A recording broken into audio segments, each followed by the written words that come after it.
Hello everyone, welcome to my channel. In this video, we are going to solve 6 bracket 2 plus 3 divided 2 plus 3 bracket 6. So let's start with today's video solution. So many people think that the answer is 1. How? 2 plus 3 as 5 and 6 times 5 is 30. Then similarly 2 plus 3 as 5 and 5 times 6 is 30 and 30 divided by 30 is 1, which is the incorrect answer. Yes, you heard it right.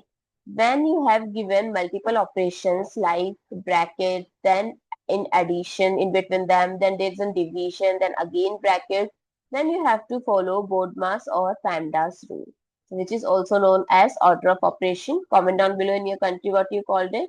As per this rule, first you have to give priority to the bracket.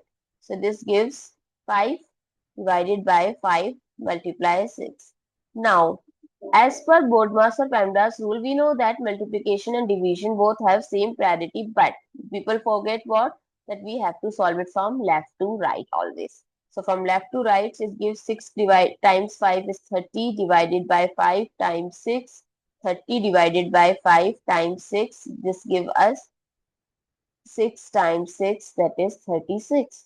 So what is the correct answer? 36, not 1. I hope it's clear and you find it useful. So don't forget to share your feedback through like, share, comment and subscribe to my channel. Thanks for watching. See you in the next video.